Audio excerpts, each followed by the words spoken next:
আসসালামু আলাইকুম। দুপুরের আয়োজন চলতেছে। এই যে খালা রান্না করে দিল।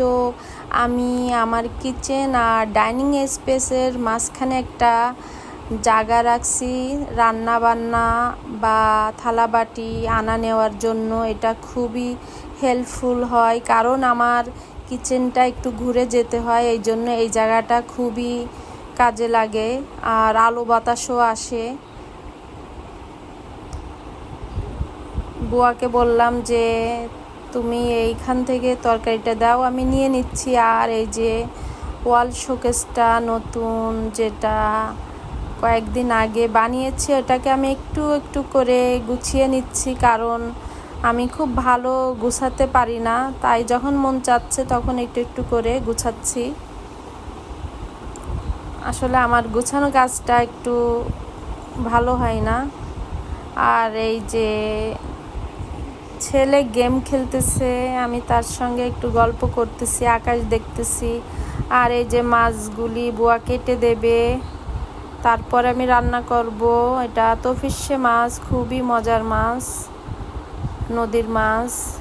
এখানে রান্না চলতেছে, মুরগির মাংস রান্না করব। আসলে এক একজনের পছন্দ এক এক রকম, তাই অনেক রকমের রান্না বান্না করতে হয়। এখানে সবজি পটল চিংড়ি মাছ দিয়ে রান্না করতেছি। প্রতিদিন আমাদের সবজি শাক এগুলো থাকবেই, সঙ্গে বাচ্চাদের জন্য একটু মাংস টাংস তো থাকেই। আর এখানে মুড়া ঘন্ট, মানে মাছের মাথা দিয়ে আর মুসুরির ডাল দিয়ে মুড়ো ঘন্ট করতেছি।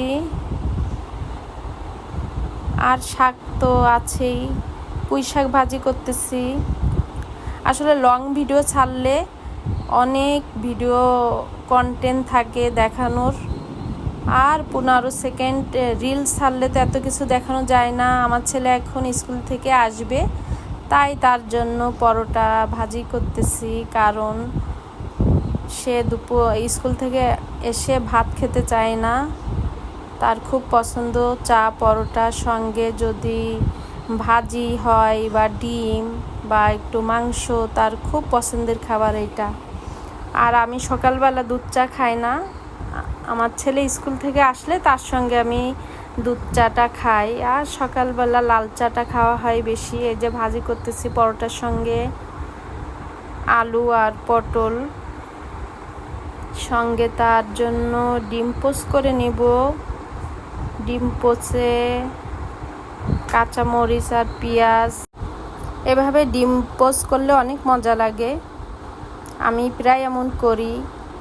বাইরে একটু দেখতেছি গাছপালা, ঘরের ভিতর আসলে সবসময় মনে হয় কি এই পাখির মতো খাঁচার ভিতর আছি।